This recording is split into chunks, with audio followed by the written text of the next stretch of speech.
Welcome to ExtermiNERDus, everybody. Today's episode is Umie's Guide to Warhammer 40,000 Part 3. And today we're just talking about the hobby and how to get involved in it and what that looks like and what it entails. My name is Alex, and today with me is our resident nerd, Shane. Hello. And we got Zach over here as well. What do you think would happen if you put Louis Pasteur and Nurgle in the same room? I don't know. Maybe by the end of today's podcast, you'll find out. Stick around. And then for the first time on ExtermiNERDus, we have a guest. And today our guest is our friend, Chris. Hey guys, thanks for having me on. I've been playing a ton of Shadowlands, and I'm really hyped to be talking about some Warcraft. You may be... A terrible person, Chris. I love you. Just to clarify, you're not in the wrong place. We are talking about Warhammer, but Chris maybe He's trolling you. The game with the tape measures? Yeah, tape measures and my dice that you don't like, Chris. Oh. Okay. All right, well, somebody send him the notes then. Well, let's get started. Today we're just going to kind of talk about the hobby's various aspects, like I said in the beginning of the episode, and we're going to talk about wargaming, kind of what that is generally, what it looks like when you interact in that hobby with other people, where to do that, and that kind of thing, and kind of the nuts and bolts of building and painting and the different ways you can participate in Warhammer, right? So that's going to be on today's menu, and let's just kick it off, straight off the bat and talk a little bit about what wargaming is. So wargaming is basically, if you've ever played like Risk or anything like that, it's basically Risk on steroids, and you build your own army is the big difference. And games of wargaming can take hours and hours, and it's all about the strategy and stuff. It's about building up your armies and then going against your opponent, which there's a lot more to it, but we'll be breaking down a little bit more of like the army components and that and the terrain and stuff a little later. But that's the basic baseline you should imagine. Risk on steroids. Sort of, yeah. And when we say Risk on steroids, it's like the concept of different units and dice rolls resolve any kind of thing you're trying to do. So when you have a toy soldier or a tank and you're going to attack the enemy, you roll a series of dice and you compare that unit statistics with the enemy statistics and various factors that might get in the way, like terrain or line of sight and things like that. What's your favorite saying when dice rolls aren't going your way? It's a stupid dice game. Right, and that's kind of, it's random in a way that you can prepare your army as much as you want. You can have thought through every possible scenario, but at the end of the day, it's a stupid dice game, so don't be salty. And that kind of brings us to a really important aspect of wargaming, is that it's social. And a lot of these days we're seeing people, well, before the pandemic, we're coming together. The before times. In the long ago? Yeah, and long ago, board games. Just the before times, guys. It's the before times. There's now and the before times with COVID. That's it. Before our parents all molested us. That's part of the before times. What did I just say? But so yeah, like it's a really social experience. You need another person, right, to play with, and we'll talk about where to do that and what kind of the rules of engagement. And I don't mean attacking; I mean rules of interacting for all you nerds. It depends on the group you're playing with. There have been fist fights broken out over games. Bring those dice. Yeah, for anyone not in the know, that we all play together, and the other guys really don't like my dice. They roll really well. It is actually insane. Yeah, like like confirm 80% on 4-ups insane consistently. They're not weighted. I swear to God, guys. Go to Planet Chaos, buy dice from them. That's where I got mine. Planet Chaos, Fort Atkinson, Wisconsin. Check them out. Really great little shop. All right. And then we're also going to talk about building and painting and the two things you need to really get involved in that, which would be some miniatures, right? And that's something you build and paint. And you're also going to build and paint terrain. And that might not be something people think about when they think about wargaming. And by terrain, I mean buildings and craters and other things like that that would represent the battlefield itself, right? Maybe some debris and things like that. Something I wanna state before we start getting into the meat and potatoes of building your army and building terrains and stuff. The stuff we're gonna be talking about is by no means like the highest end, but we're all involved in the hobby. So we're willing to sink time and money and stuff into it. But if you just want to play the game itself, there's no reason you can't use cardboard cutouts or anything like that, just so that you've got some sort of physical representation on the board. If you want to play, just play. You don't need to buy all the miniatures and stuff. You will be blocked out of certain stuff like official tournaments and stuff. But if you're looking to just have fun and try it out before you sink a bunch of time and money into it, you could do that as well. And so let's talk about where to play and where to buy minis and kind of how to do that. And that would be 9 times out of 10 your friendly local game store or your Games Workshop nearby if you have one. The nearest one to me is pretty far, so I'm usually playing at a local place, right? And your friendly local game store is just, your nearby shop that sells your Magic the Gathering stuff, your Warhammer stuff. eBay is also another good spot. You can get Warhammer models for a little bit cheaper, but just make sure you're using reputable sellers and stuff. Right. And if you have the, if you have the ability, I highly suggest buying from your local store, support the business. And, Yes, and this is why it's because you're going to go to play. When safe to do so with the COVID situation. Right. After COVID, hopefully things will get back to what is normal and we'll go back to playing at the store. And this is like the place for people to meet up and play Warhammer, right? It's your game store. They'll have tables, they'll usually have terrain and things like that, but they won't have armies, so you'll bring your own. And you kind of show up on whatever designated day and time that they have, and you meet some fellow wargamers and you play with some soldiers. It's great. Yeah, it's basically the same thing. Like if you go to a game shop to play Magic or D&D or something, it's the same exact thing. It's just you're going to be there a little longer for wargaming, probably. That's actually pretty awesome. I had no idea that was even a thing that existed. I thought it was like an entirely, play on your own with your friends. I had no idea that game stores would actually have terrain and space there available for you to go and play there. Well, it depends on the game store. Some don't. They're just for selling stuff, but lots and lots of game stores do. Like my local one, you can play Magic, D&D, Warhammer, all that stuff. But it depends on the game store. So you want to look into your game store before you go and, show up with a huge box of expensive miniatures you slaved over and just be like, I want to play. We don't do that here. Yeah. Look on their Facebook page or their website or wherever it may be. Like, for example, my local store, Saturday is Warhammer Day, whereas Wednesday is D&D. But like Tuesdays, there's like a 4-hour block in the evening where anyone who wants can just come build their minis, and they have some spray paint available and primer and some. Oh, shit, really? That's really nice of them.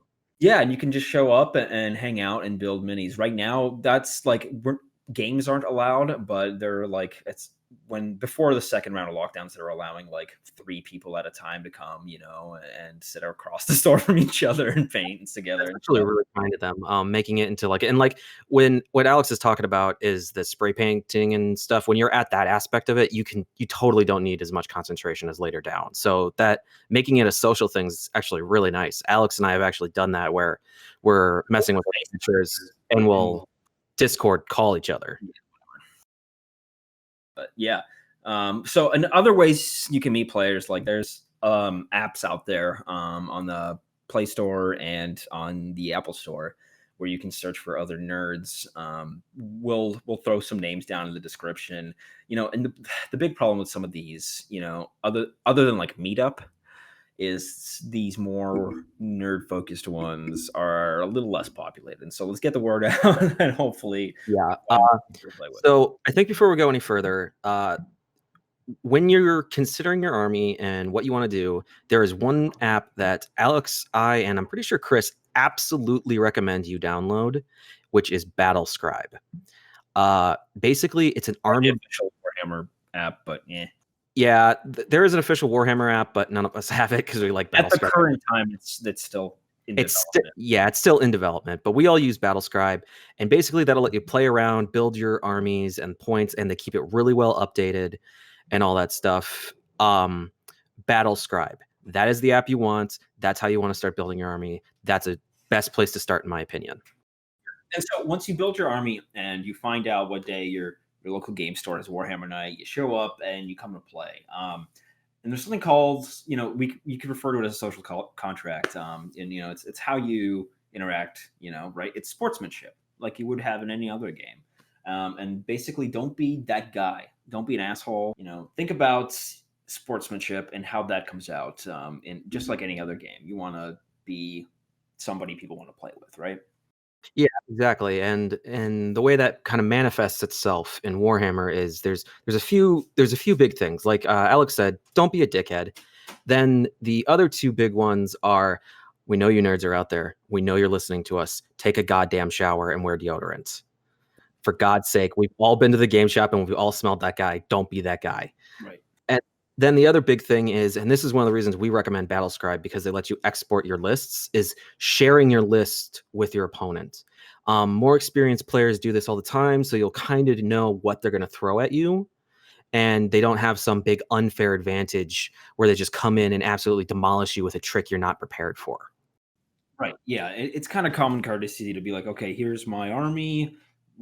And a brief overview of the big things it does, kind of. Depending on the group you're with, you're not locked to that list. Like when me, Chris, and Alex play together, we'll make tweaks and stuff to our armies to either better counter each other, or maybe we want to try something new. And like, as long as you're not overhauling your army all of a sudden on the fly, it's usually fine if you like change out a squad or two. Yeah, and it's actually like when I play with my friends, it's really, you just lay out what you got, or you just tell them what you have. I believe it's actually in the rules that you have to muster prior to choosing secondaries and stuff like that, so that they know what you have. But you basically just tell them what you're working with, so that they can make a decision. That way you don't suddenly slap a Titan down on the table and they're just like, where the hell did that come from? Right. So so that's kind of something you want to do, and then you'll have a good time. Everybody will just take it easy, and for the most part, most folks at these stores want to help you get started, right? It's not as intimidating as it seems. Everybody has been there, and like the way the hobby grows is from new people coming in. And so everybody, at least in my experience, it's been this way. Like everybody's always like, hey, let me help you and learn the rules. Let's take it slow. Like we can do this. Yeah, that's because one of the big things I've found with the Warhammer community is they don't want people to just show up and act as cannon fodder to boost their ego. They want to have a really good, really tight, really close, engaging game with you, because those are the most fun. When you don't know what's going to happen, you're nail biting, and it goes down to the last man and the last shot. Right, like any other war movie you may have seen. Like it's interesting when there's some kind of element of drama and unexpectedness to it, right? Yeah, bulldozing is no fun. I was going to say, plus, even though the hobby's been growing a lot, it's still pretty niche. Like, it's pretty small. So they don't want to alienate players because they want people to actually play with. Too. Unlike other games, there's no like online alternative. Like, I guess you can play TTS if that's your thing, but it's not a lot of people's thing. So if you don't make it in the social real life space, you're not really going to have a whole lot of people to play with in this game. Yeah, that's one of the things. It's one of those games that's very, very hard to take off of the table.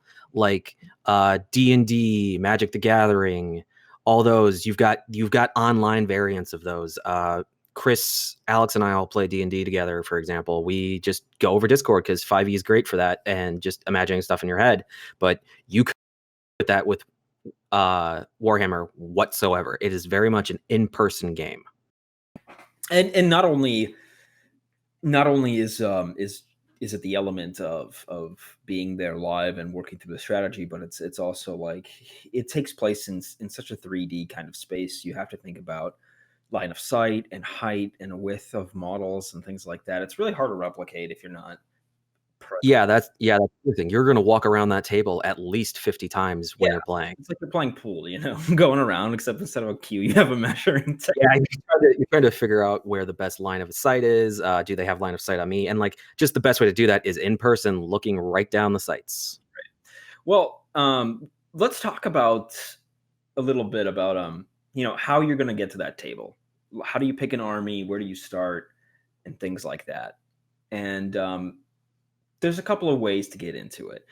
Games Workshop provides a really great value in their start collecting boxes, in my opinion. Usually you get a squad and some kind of like tanky type thing and a headquarters unit, HQ unit, kind of like a leader guy. And this Wait, their headquarters unit? I thought it meant high quality. Fuck's sake. Really? Yeah. Oh, my sweet summer child. Sorry. Yeah. As we all know, I'm not the sharpest crayon in the nasal cavity, okay? That sounds unpleasant.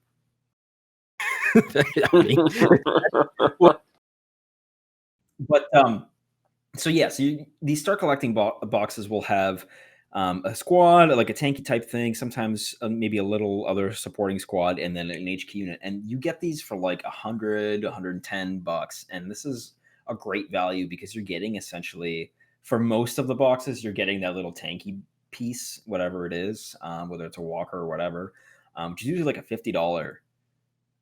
You're basically getting the big guy for free, essentially. Yeah. And the other thing with the get starting boxes is the most places the minimum point value you can play with is about 500, and I found that starter boxes get you most of the way there usually. Yeah, and with upgrades to your units, you can usually squeeze that little bit in, or just buying like a second HQ unit. Yeah, a second HQ unit, or maybe like an extra squad of guardsmen or something. And when we say points, basically when you're building an army to keep things more or less balanced, everybody starts with a predetermined number of quote unquote points that you buy every soldier with, you buy every weapon with, and things like that, until you run out of points, right? And that's how you keep the sizes of the armies similar. There's also an alternative method now that they're really pushing hard in 9th edition, the power levels, I believe it is. Yep, power level. Yeah, and I don't have a lot of experience with that, and most of the people I know don't have a lot of experience with that, since most people feel that points is more balanced. So I've been giving this a lot of thought. I've been playing combat patrol games, which are small size games, with my fiance, and we've been doing them by power level. And points definitely give you more intricate flexibility, right? Like more Gives you more agency over how the army's built. I mean, you can do the same things with power level games, but it might have a less balanced impact. But it's really easy to say, hey, we're going to play a 25 power level game, and then you just pick a few units until it adds up to 25, and you don't have to spend all this time balancing points out. But you still get to take whatever things you want, and it's going to be kind of close power wise in terms of. But that's half the fun of building an army. How is spending points and adding until you hit a power level really much different at all? I mean, it's just whether you're subtracting from a number or adding to a number, right? The big thing is power level. Every model or unit has a set power level, and that power level doesn't change with the changing of equipment and war gear. And so when you assign war gear to your models when you're using points, you're going to end up paying more points for the war gear upgrades. So depending on the unit that you're using, some of them rely quite heavily on their war gear, whereas some of them is bone stock. Some of them don't even have war gear options. So there's a lot of volatility in the power level between, say, like Vanguard veterans, which can have just a gigantic list of war gear, and your basic intercessor, which is more limited, although they can have thunderhammers. Yeah, basically, the best way to describe it, Zach, is points let you get down to the specific nitty gritty, whereas power levels is more of a generalization. Right. And so when you're getting down to the nitty gritty level, every person is paying for those extra upgrades they're taking. Whereas if you're doing power level, you get to take all the upgrades you want, and it would still be the same power level as if you didn't. And so it's not necessarily as precisely balanced when it comes to bringing two armies together, but it allows for you to quickly put a list together and be more or less on equal footing. Interesting. I see. That makes sense. It's more of a I just want to duke it out really quick versus we've been planning this for weeks and I've got this very specific thing I want to do with my army. Right, like Shane and I and Chris, like I mean, I don't know if I'm not speaking to your experience, please correct me, but like I'll spend a couple hours just dicking around with list ideas and messing with points and like trying to get the perfect what I think is going to be combination. All the time. Like that's one of my favorite things to do is just sit down and tweak my armies and just be like, all right, well, this got stomped last time, so let's try this. And I think that goes back to what Games Workshop is really trying to do with 9th edition, which is increase the pace of play and the way games play out. So power level. It also makes it more accessible to a lot more people. Right. I think the other reason they're doing it. And what Shane said earlier, no, you're going to be there for a few hours playing this game. That is absolutely the case for Warhammer as it used to be. But with 9th and playing like smaller combat patrol games and even Strike Force games, which are slightly bigger, I'm finding that I'm playing a 500, 1,000 point game in like 2 hours, 2.5 hours. It's really not. Yeah, I think isn't the way it goes is 500's usually an hour, 1,000's about 2, and then it just keeps increasing about an hour. Like, but you're gonna stop to look up rules unless you play all the time, and you're gonna talk about, oh, is that line of sight there or not, and whatever. Yeah. It adds up. And yet they advertise combat patrol as being something you can do on your lunch break. So they take some long lunches. Yeah, in the UK, sure. I guess. Don't they like go to pubs for lunch? I mean, no idea. Any of our English listeners? Aaron, I'm looking at you. I know you're listening, man. Our English listeners, leave a comment below. Do you get an hour lunch break or not? Right. And so, yeah, and there's other Warhammer 40K kind of properties, specifically Kill Team, which are like 5-man hit squad games, which those I could absolutely say you could play in like 30, 45 minutes. But that's a different rule set a little bit, but it takes place in the same universe and all that. But speaking of this and like building armies, how do you know what army to pick? What do you start with? What's out there even? And we've gone over the races that you can play with briefly in episode 1. So check that out. There'll be a link to that in the description. But let's talk about all of the major players. Let's start with humanity and talk about it a little bit. Chris, do you want to tell us a little bit about the poster boy faction, Space Marines? Sure. So I'm pretty new to the game still. I've only been playing since about halfway through this year. And like everyone else, I started on Space Marines. Space Marines. All right, Shane is the special child. Can we get a round of applause for Shane, please? Guys, I need this. Please validate my existence. Good job. So they are basically your starter faction. Although everyone has a Space Marine army. Basically, they're organized into a series of chapters, and everyone has a favorite chapter. A lot of people even make their own chapters of like their dudes. That's a 40K concept you could spend a whole episode on, the concept of your dudes. That's right. We're gonna have a My Guys chat for sure. Space Marines are more simple to play. A lot of them focus on like pure gunline armies. Their units just kind of make sense and are good at what they do, especially if you buy Primaris, which you should be if you're new. And everything just works and makes sense. They had a stint at the start of 9th where they were really disgustingly overpowered. I don't know if that's still the case. Their new codex is out. I haven't seen we got some pretty hard nerfs. Yeah, with introduction of like things of the auras applying to core units and things like that, it's changed up Space Marines Lieutenants being so overpowered and things like that. But they're on the box. They are GW's chosen children. They will always be decent, even though there are stints when they aren't the greatest. So if you're new to 40K and you want to play with some plastic army men, absolutely, really and you're going to get the starting like point. every time there's a new starter box which has some units from 2 factions, so you and a buddy can get started. They're always going to be in it, pretty much one way or another.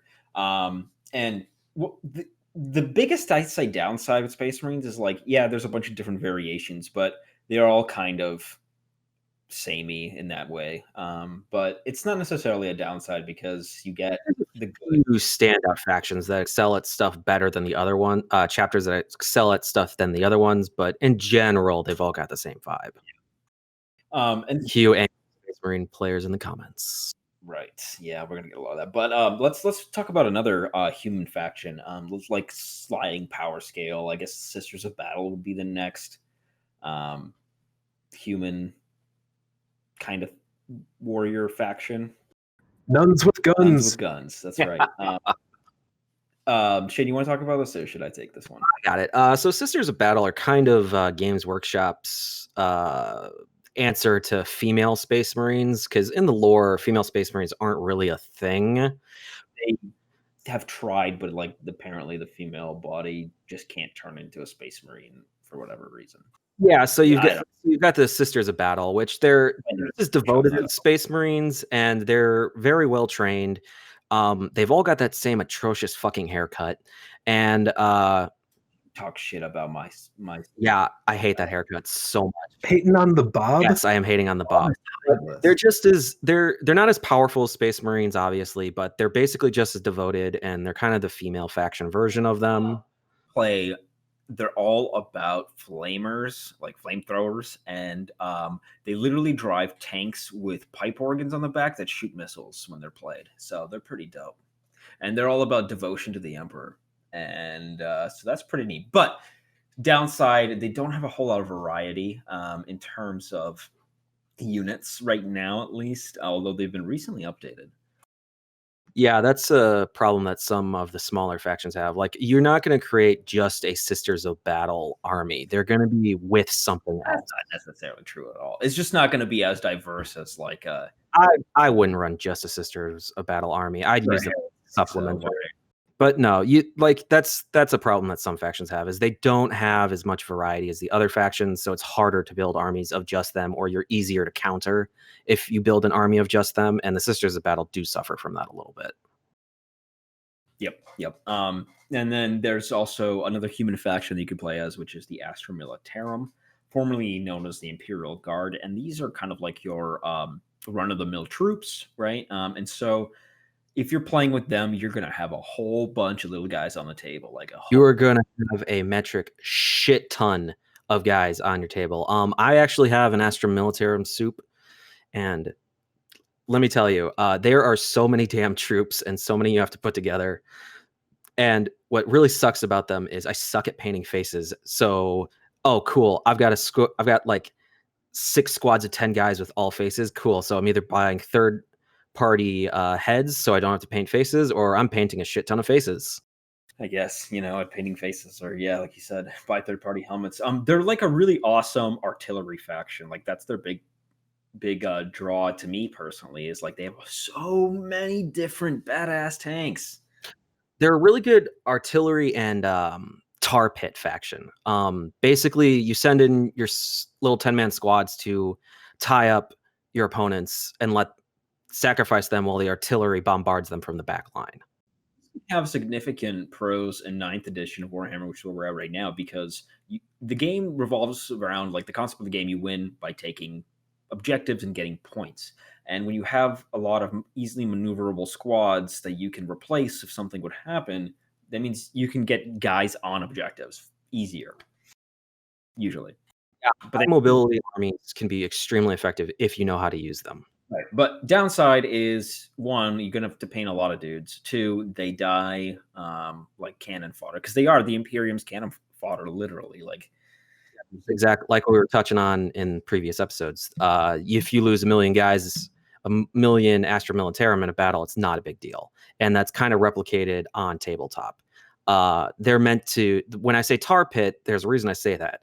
It's because your 10-man squad isn't going to stop that raging Tyranid monster, but it will slow it down, and that's what you need for your tanks to shoot it or whatever.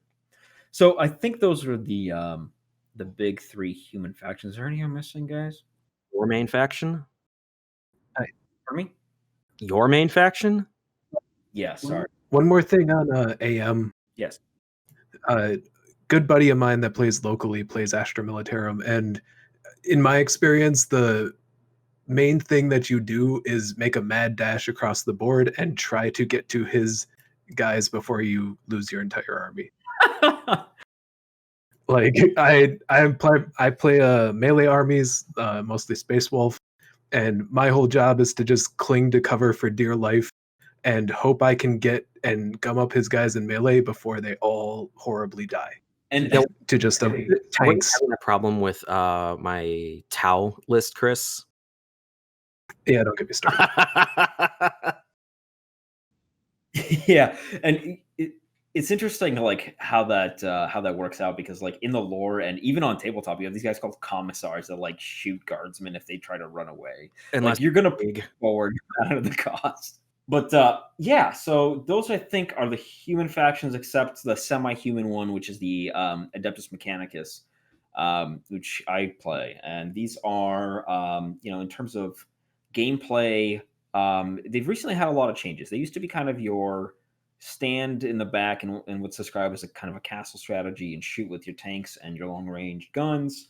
Now, there's a lot more variety. And we've talked about them before. They're like the servants of the machine god. And so they're like cybernetically enhanced humans. And hey, Alex, they have one thing on these guys. Fuck your robot chickens. How dare you? I love my robot chickens. That's a good show. That too. Yeah, he's talking about my Iron Strider Ballistarii, which are two-legged walkers powered by what's called a perpetual motion engine, which is literally a human being that's been lobotomized and is just placed inside to be used as an engine for this machine. It's pretty dope.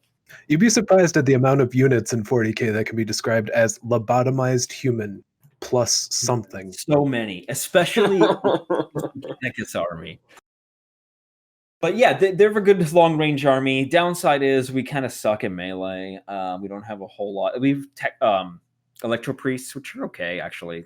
They're not bad, but that's like your only significant melee choice at the moment, playing as them, unless you want to buy hoplites from Forge World, which is very expensive. But yeah, so that's kind of downside. Not a whole lot of fighting power, but they're fun. So who wants to tell us a little bit about the Tau? Oh, I wonder who. Okay. So I got a secondary army of Tau, and basically Tau are, if you want to play Warhammer, but you're just like, oh, I don't have enough Gundam in this Warhammer, you go with Tau. Their armies are made of two things mainly, and it's big Gundam robots that can literally zip around the entire battlefield. They are extremely mobile. Or you've got your actual soldier guys who basically find a spot, sit still, and shoot at the enemy. Tau are very famous for their gun lines. That's one of the reasons I give Chris's melee stuff so much trouble. Is I don't have to do much. I just have to sit there, wait for him to come at me, and shoot. Warning to new players: Tau Tau encourages a lot of very strong feelings in the community, and that's the relentlessly mocked if you play Tau. It's the diplomatic way of saying everyone hates Tau except the Tau players. Tau players are pretty famous for castling up, which they just sit back and shoot at you. I'm a bit more aggressive than most Tau players, I feel, but castling up is still something I can totally do. Yeah, that's the Tau. They castle up. They use big robots. And so, like, if you try to run in with them, it's like, melee Tau, That's not entirely true. They do have some sects that are good with melee, but they'll never be great with melee, like some Space Marine chapters or anything. They are very much a sit back and shoot kind of faction. I don't know. My buddy's Cold Star killed my repulsor from across the board in melee. So I don't on turn one. I'll be the first to admit there are two Tau units that are totally broken. The first is the Cold Stars, because they can have a 40-inch movement range and suffer no penalties. And the Riptides. Don't mention Riptides to people. And another pro tip for anyone looking to get into Tau: you don't bring Riptides to friendly games. You don't bring 3 of them at least, right? And part of it's like, it's real sad because the way the tower designed forces them into this, really kind of singular play style a lot of the time is they just go gunline. And I know there's been a lot of talk and discussion about wishing that Tau could diversify into other things or get jump shoot, jump back, or anything like that. They're far more humble. Yeah, that's the whole thing. It kind of circles back to the lore, is that Tau are not known for getting up in the enemy's face and beating it in. They have to be more conservative with their resources because, in comparison, if any of the other major factions wanted to get a hard-on for taking the Tau completely out, they probably could. I feel for the Tau players because I feel like they should be able to play their army without getting just massively shit on all the time. You did not have those kind words last time we played, Chris. Hindsight is important. Things said in the moment are unfortunate. Beat me both times I ran my Tau. No, it's like, so as someone who primarily plays melee armies, the matchups can get really one-sided, and it is just a lot of times really just miserable. It's also to play against Tau. I think also partially the reason he kicked the crap out of me both those times is because I was running a really aggressive Tau list instead of just sitting back and shooting at you. We were also on a small board, which is a huge disadvantage. Yeah, that's true too. Tau definitely do better on bigger boards because they got such long range with their guns. Mm-hmm. Yeah, and board size, can really change the game. So that's something we'll have to talk about as well when we get to what you'll need to play in a little bit here.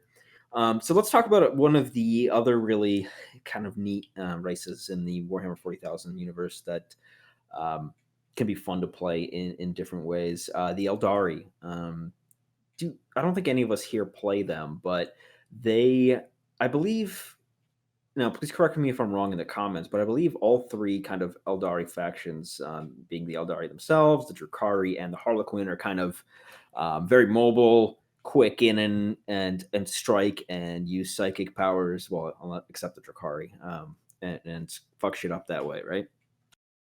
Eldar and Harlequins definitely fall into that category. I'm not sure about the Drukhari, though, but I don't know enough about them to safely say what their whole shtick is.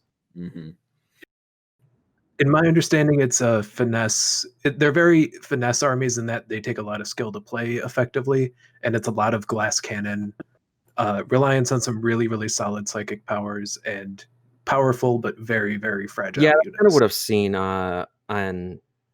in the different games that I've watched on YouTube and such.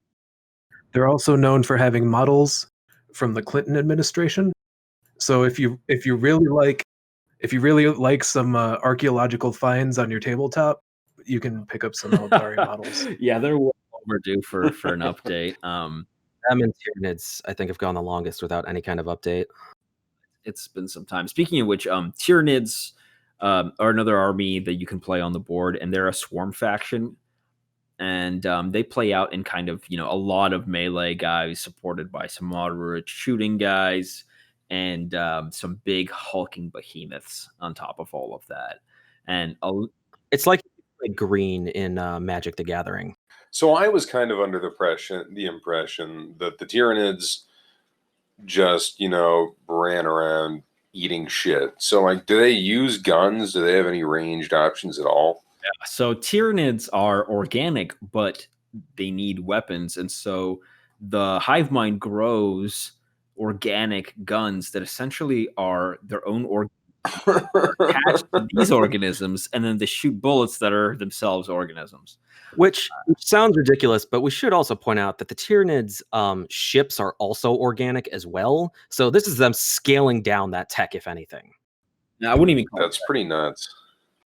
But yeah, it's crazy. So yeah, they have guns and stuff like that.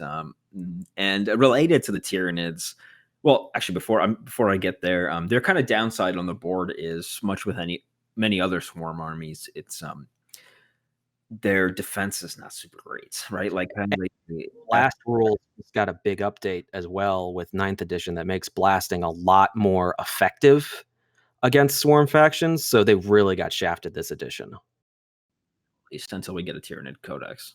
Yeah, at least until the rules were updated. But yeah. Right. But related to them are the Gene Stealer cults.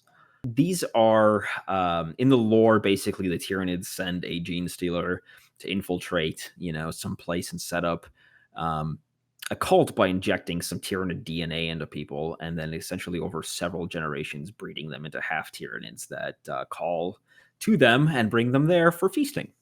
And on the tabletop, they are your sneaky faction. They start with the units hidden away, and so your opponent doesn't know where you've placed what, which is a huge advantage sometimes. Yeah, that is having a surprise unit show up at a critical point can absolutely change the flow of a game. Right. Though at the moment, their codex hasn't been updated either, and so they're a little weak in terms of weapons and really defenses. Like they're pretty easy to kill, and our model is super fucking old too, just like the Eldars. But the lore is just so damn cool. Like they show up, literally jab someone with DNA, and they give birth. Then this woman gives birth to a half Tyranid, half human type thing. And because of the chemicals that are released during this process, the mother doesn't see its like fourth arm or whatever, and like she can't acknowledge it as being a fucked up mutant, and it's crazy. Read about them. And if read anything you can about Tyranids, they are, in my opinion, the coolest lore-wise.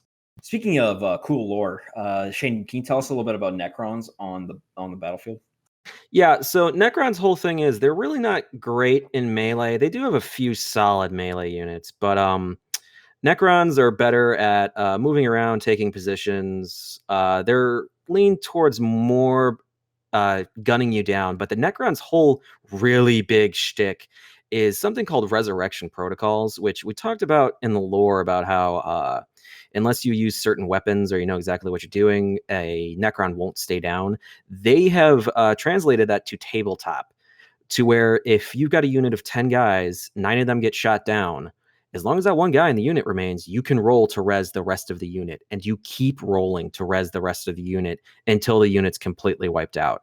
And that makes Necrons really kind of war of attrition armies, where you're just kind of slowly moving your way across the board, and basically you're picking where the battles are happening, you're picking what engagements you want to deal with, and that kind of thing. Because, oh, you wiped half my squad, whatever, I got 3 out of the 5 you killed back anyway.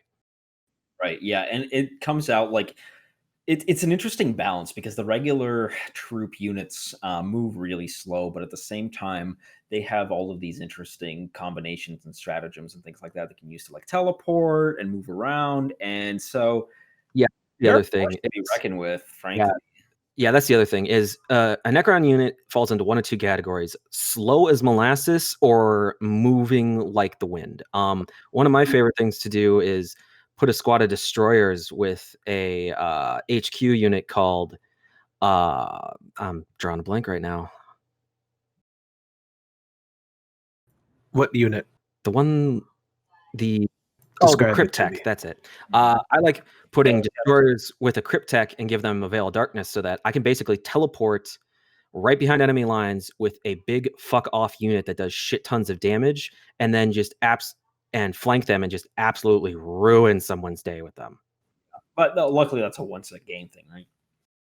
Veil of Darkness you can only use once a game. Yeah. So and only one unit can have Veil of Darkness since it's an artifact.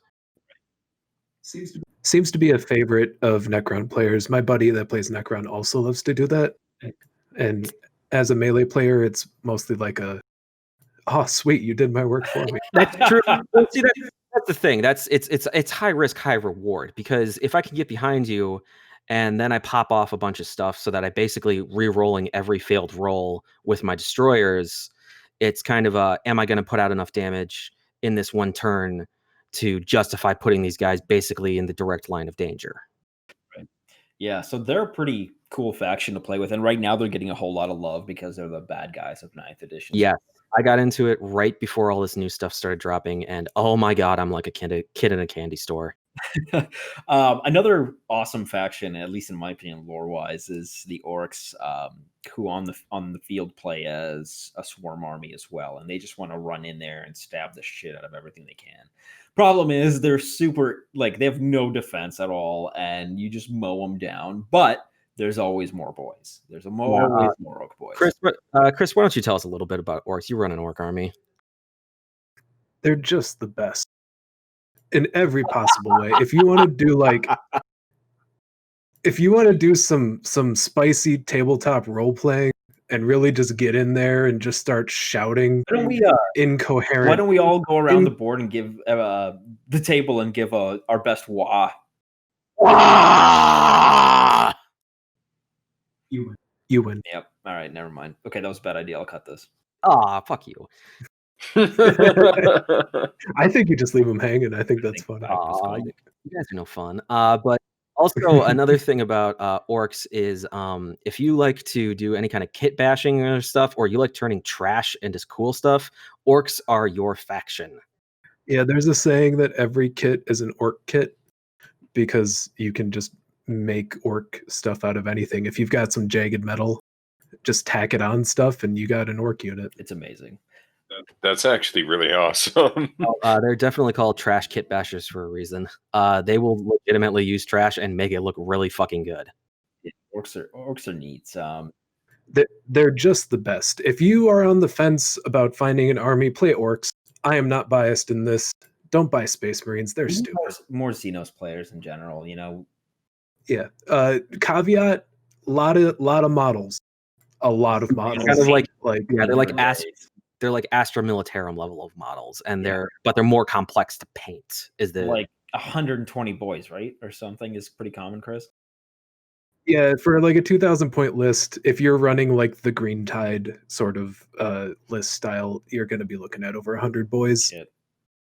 And if you're one of those mad people that actually likes to have a painted army, it is a commitment. Yeah, no kidding. Oh man.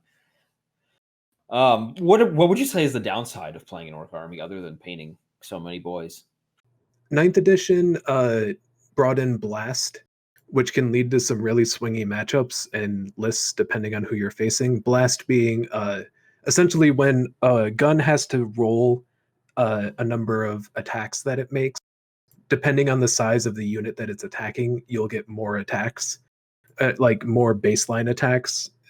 It leads to more consistent damage against big groups of models. Right, like you get in orcs and Tyranids and such. So it's not like orcs have been doing fine competitively. So it's not really that they're bad. It's more of like you could roll into my friend's guard army where he just has blast for days and it's a really swingy, like one-sided sort of matchup. Like everything else, it's chaos. You don't know what's going to happen. Until we they also again, I guess, for 9th. Hopefully. Yeah, they also have some pretty old models. One of the reasons why you kit bash so much as an orc is because some of those models are real old or not looking the greatest.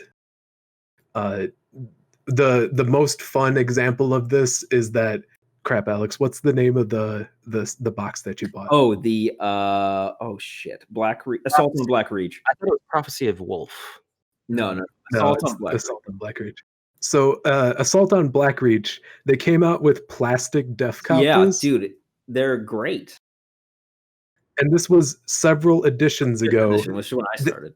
In 5th edition, they came out with plastic Def Copters in this box. They still don't sell them separately. Yeah, unless you buy that box, or like I got lucky, and when my fiance started, I bought her just the orc half, and so I got all of these models, including the 3 Def Copters. Whereas right now, people are selling these things on eBay for $35 a piece because you can't get them anywhere else. Yeah, that's another problem that Games Workshop sometimes has is exclusivity of a model to a certain box that they don't make anymore. Like if you go on Games Workshop's website right now, they are still selling metal Def Copters like as new. So that's the sort of stuff that's just kind of weird about playing orcs. But otherwise they're great. They got buggies, which are these little carts, which are like their vehicles, and they're fast and they have weird rules. I don't know. I could gush about orcs all day. We're gonna have an orc episode sooner rather than later because they're just so fun and bring so much life to the game. Yeah, they're the heart and soul of Warhammer as far as I'm concerned. Yeah. Speaking of heart and soul, if you didn't have one, you'd probably be serving chaos. And there's some chaos races you can play. No, you need to have those both to sacrifice to the chaos gods so you can be that. Tomato, tomato. But there are a few different chaos factions you can play, and those of you who tuned into our episode last time about the warp and where we kind of went over the different chaos gods, they are represented with their own armies essentially on the tabletop. And for all of the gods, I believe there is at least one Space Marine Legion of corrupted Marines, Chaos Space Marines, that serves them. Plus, they have their own demon army you could play or mix and match.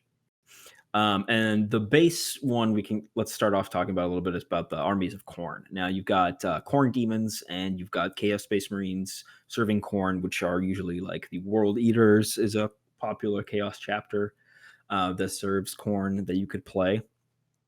And I don't have a whole lot of experience playing against them. Unfortunately, they're not, really most of the Chaos faction aren't super popular, which is unfortunate because they're kind of neat.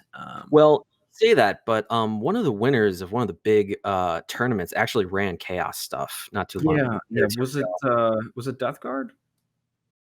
No, I don't think it was Death Guard. I think he was running. I think it was Slaaneshi Demons, actually. I think I saw You know what? I think it was Slaaneshi Demons. That's what I'm thinking. Slaaneshi Demons supplemented by a few other things. It wasn't just them.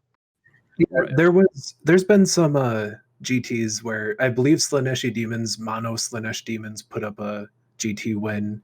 And otherwise Death Guard has been doing great.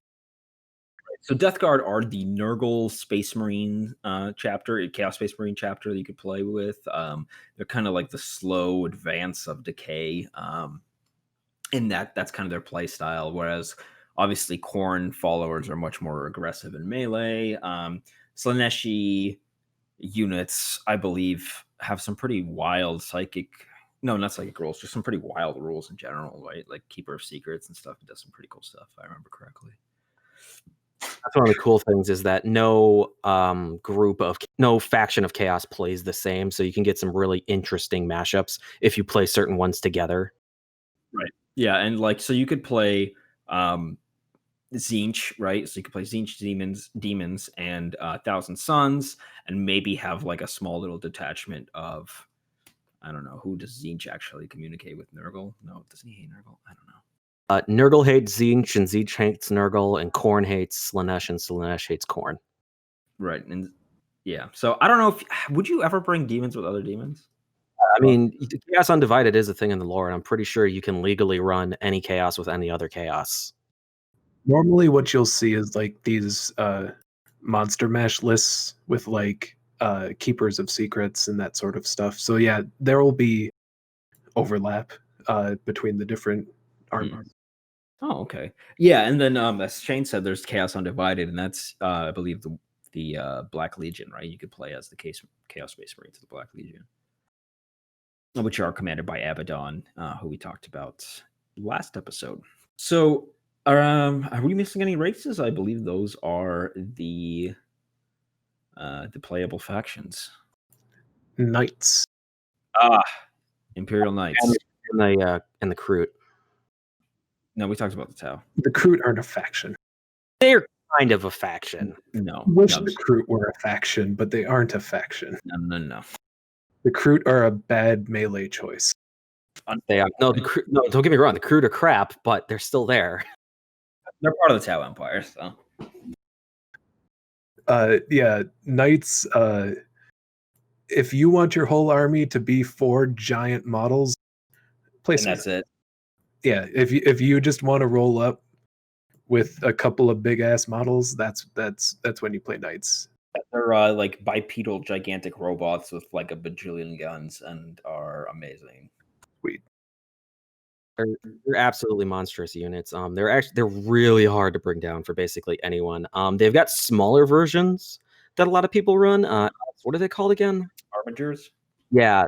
Those are more, you see more of those in lists just because they're not as, well, 1, point intensive, and 2, not as big. because knights cost a pretty fun. More often, you will see an Adeptus Mechanicus army or a Space Marine army with a knight or two included, rather than a separate army of knights. Just because, yeah, points cost, and each one, like each model, is like $150, $175, $200.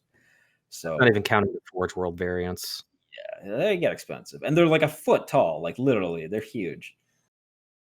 Very high level of customization available without kit bashing.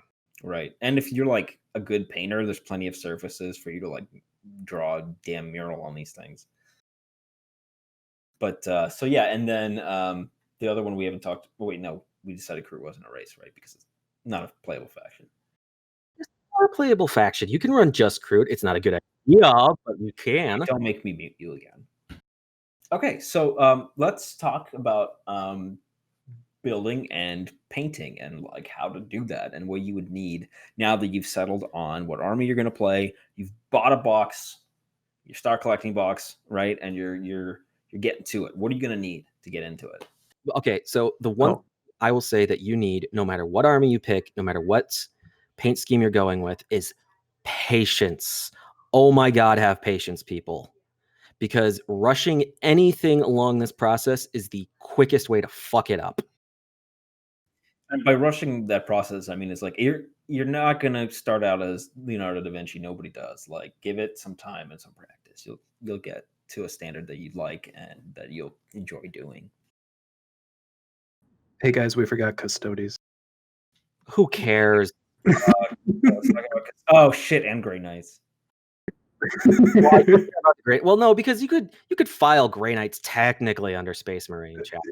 Yeah, you're right. We're gonna skip them, but Custodes are just Space Marines on steroids that cost way too many points. Okay, well, yeah, they're like a hyper elite army, so you're gonna have like 20 guys that are wearing gold armor, that are the Emperor's direct protectors, right? And they're high point costs, but very elite. But it's hard to capture a lot of points with them because the number, right? It's hard to spread out all your resources, and then expect them all to survive. Okay, so moving on, but yeah, what Alex was saying with patience is, yeah, it's going to take you a while to get better and stuff, but also what I'm referring to is doing the correct amount of layers, letting your layers dry, letting your models dry, only putting on 1 or 2 pieces at a time, because if God, use primer. Yeah, for the love of God, use primer. Please, we're begging you, use your fucking primer. So that is to say, you're going to want some primer to base coat your minis. You're going to want little tiny clippers. Well, not tiny clippers, but like detail clippers that you can pop minis out of the sprue. You'll want an exact knife to clean up any parts you cut out, because your clippers aren't going to do it perfectly every time.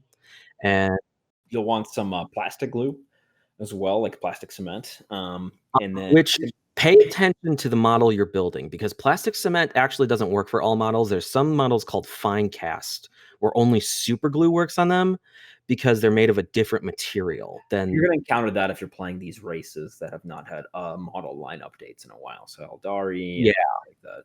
Yeah, exactly. Basically, plastic glue is chemically reacting to what most models are made out of, whereas the fine cast models aren't made of the same material, so you need to use super glue.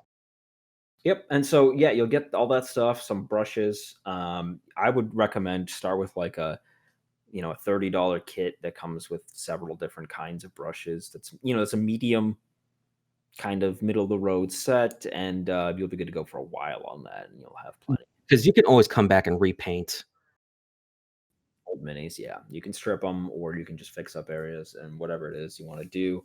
And then get yourself like a basic set of paints, right? You've picked an army, pick a color scheme you like, and then get the paints you need for that. There's a bunch of great videos on YouTube. Praise be Lord Duncan, who will teach you how to paint anything. Thin your fucking paints. And thin your fucking paints. So by that we mean add a little dab of water. But anyway, we'll get to that another time. But right now, you get the colors you'll want for your starter color scheme, and then that's about what you need. Going into the kit bashing aspect of it just a little bit more, you're definitely going to want side clippers, and you're going to want something to, if you decide to do kit bashing, like I'm really deep into the kit bashing side of it.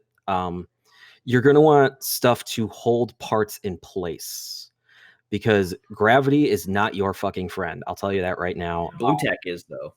Blue tack is an excellent solution when you're doing kit bashing stuff, or just holding stuff together until you're ready to do the final glue up, like Alex said. But no, if you want to go heavy on the kit bashing, I would definitely most models are built and directed in a way where you don't need something to hold them up most of the time, unless it's a really big model. But if you go the kit bashing route, you will need something like that. Like, you can use anything. I can't tell you how many times I've used my side cutters, which I just clip parts out with, to just hold something in place. If you can make it work, do it. Absolutely. And along that line, even some tweezers would be nice to have for fitting things into place, I would say. Yeah, that too. And of course, you'll need the rule book, the core rule book, which has all the rules you need to know. It gives you information about all of the races and the lore and the background. It also has the missions, a lot of missions, at least to start with, that you could play. And then you can buy mission packs and such, or even come up with your own later on. So yeah.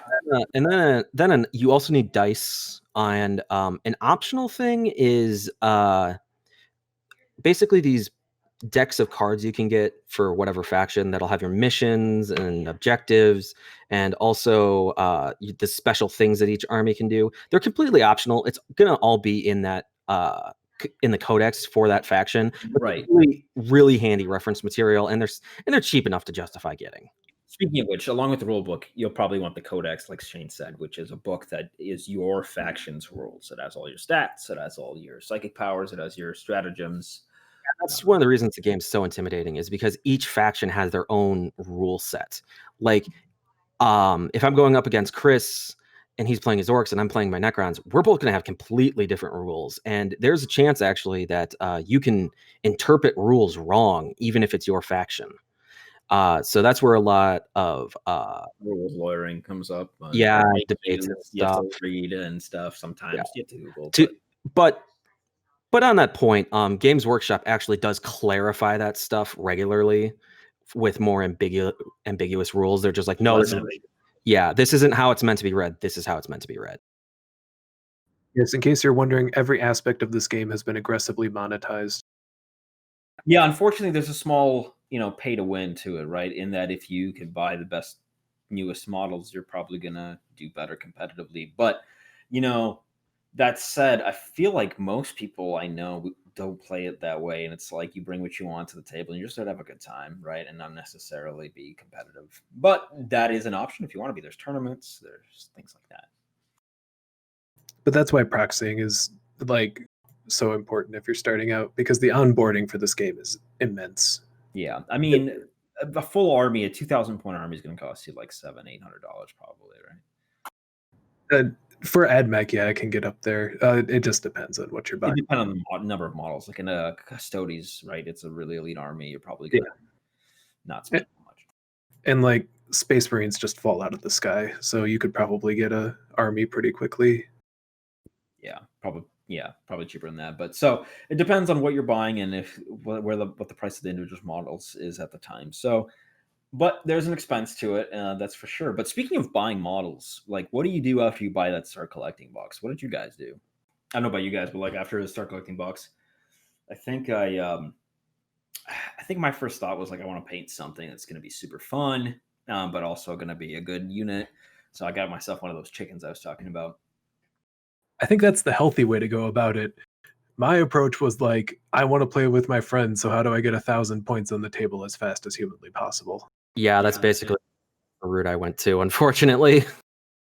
Yeah, no, I get that. I mean, I did too. After I bought that next model, then I bought like 3 of the next thing I wanted. You know what I mean? Then I'm like, okay, I'm committed. and then it doesn't end, and then you start buying 2 boxes at once, or 3, and then before you know it, you just have 4 boxes of boys that you bought 3 months ago that you swore you were going to get to, and they just look at you sadly. Yeah. My first, I started off with the Necrons, actually, because I was just like, oh, space Terminators that can resurrect themselves? Fuck yeah, sign me up. And then I built a bunch of Necrons, and I got to a 2,000 point army, and then I'm just like, I want to try out these Tau, because I like anime like the sick degenerate I am. And then I got really into Tau, and then I was just like, oh, let's build a I started reading up about soups, which are basically you're using two factions at the same time. And I decided I wanted to try an Astra Militarum and Grey Knight soup, which, oh my god. Yeah, and keep in mind, this is in the span of like 3-4 months. Like 6 to 8. Since like May, and it's now December. I feel attacked, but you are completely right. And so this happens to a lot of people in the hobby, and this is called the pile of shame, right? Like the stuff, in our case, the pile of shame that's just sits in the corner. Yeah. But no, what he's saying is pile of shame is basically you bought a bunch of boxes and you're like, oh, I'm going to put these together, but you don't get to it. So you've got boxes of crap lying around that you haven't built, you haven't painted, da da da da da. It's more towards stuff you haven't built because you can still run unpainted stuff, but sometimes people do include stuff you haven't painted in the pile of shame. We don't, but some people do. And it's the best of intentions. Like, you know, Indomitus comes out and it's a limited run, and so you think to yourself, these models are awesome. I want 3 boxes. and then 6 months or 5 months go by, and you've only put together two of those boxes. Okay, so let's do a quick basically getting stuff off our chest exercise and go around the table and say what our pile of shame is. Alex, let's start with you. 1 box of Electro Priests. What? That's it? Yeah, everything else is either primed and unpainted or painted. Oh my god. Okay, Chris, what about you? Oh, hold on. Probably, so like I have the HQs from like 2 Indomitus boxes that I didn't put together, and like basically I just put together the assault intercessors and left the rest of it. And then I have 4 boxes of boys and 2 boxes of mega knobs. Oh my god. I'll get there someday. Why eBay is such a good miniature market. Yeah, people trying to get rid of their piles of shame. So my pile of shame is I've got 1 heavy weapon squad for Astra Militarum I need to put together, 1 Astra Militarum tank, and some Pathfinders. Oh, and 1 of the Locust heavy destroyers for Necrons. All things considered, that's not too bad. No. But you know, but keep in mind, along with buying these minis, you're also going to either want to buy or build terrain. Because those are the 2 aspects, right? You're going to need soldiers and you need a battlefield. And so you can buy your terrain, which might be an added cost. You can get it in like plastic, or what I've really been digging lately is MDF, which is like that pop out wood that you can get. And or you can like 3D print it even. But most people, I feel like, make their own. Midwinter minis. That dude can turn fucking anything into terrain. Awesome it's video amazing. About, like, using coffee grounds to make like dirt material for your bases and the guy stand on and everything. It's really neat. Yeah, there's like a whole YouTube industry of making terrain out of just like stuff. So check all that out. YouTube is great for inspiration, whether it be for minis or terrain or whatever. I actually only make my terrain out of ramen. I wouldn't be surprised if someone did that, if I'm being honest. Tyranid hive ship. Oh my god, yes. Plus, you know, like, you know, you get hungry and you can weaken your opponent's defenses at the same time. As your units get shot, you just eat the cover they were behind. Yeah, you'd actually be shocked how many people actually will like get into it's a real-time destructible cover. There is actually destructible cover, I think, in game now, isn't there? I don't think so. No? All right, I'm just throwing shit out there. Don't listen to me, guys. Never do. That's fair. Well, that's good life advice. But if you can't get the money, the friends, the resource, the time or whatever on the table, friends. What the fuck are friends? If you're generally sad and lonely, don't get into Warhammer because it's going to make you sadder. But if you insist on it, and you can't do any of those things, you can always participate in the hobby in other ways. you can like the books and the lore are a huge thing like that people are into that don't even play the game and anything. And so Games Workshop has this publishing side company, the Black Library, which is what they use to publish Warhammer 40,000 and other of their IP books, right? And yeah, like that's how I originally got into Warhammer. Is like I just liked the lore, I liked reading up on it, and Alex was the one that eventually bullied me into making an army. well, bullied is a strong word. I think I enthusiastically encouraged, but okay. An accurate word as well. Well, you're probably right. But yeah, the Black Library itself can seem kind of intimidating, but the best advice I have about reading those books is pick a series that you're interested in and like Google the books that you need to read in it and then start there, right? You don't have to read all 54 books of the Horus Heresy unless you want to. You might want to read just, the key. I think there's like 19 books that are recommended generally. Only 19. Only just 19. Yeah, really, that's a really nice manageable number. I'm glad that that's what they settled upon. No, but the actual series is 54 plus now the Siege of Terra, which is like the final battle, is coming out in the 7-book series. So essentially it's 61. Warhammer lore is a ton of fun. It's so cool. The lore is probably what I'm enjoying the most so far. I mean, granted, it's the only thing I can really, like actually read about and experience, but the lore is what's like keeping me interested. Well, as I was saying, I think before, like, dude, we should share Steam libraries, and there's a bunch of great video games that it's set in the setting. Well, not a bunch, but there's a few. Dawn of War is like a real-time strategy game that's really popular, and it's really fantastic for 40K. And then if you like space combat, there's Battlefleet Gothic Armada. If you want to do space battles, Warhammer 40K Space Marine is just like you're a space marine killing orcs. And they're coming out with Dark Tide, which is like a Left 4 Dead, but set in the 40K setting, essentially. And also it's giving some love to the Guard for once, which everyone's super excited about as well. Right. And there's other type of media you can consume Warhammer in, right? Like, I think they do comics now, I want to say. I don't know.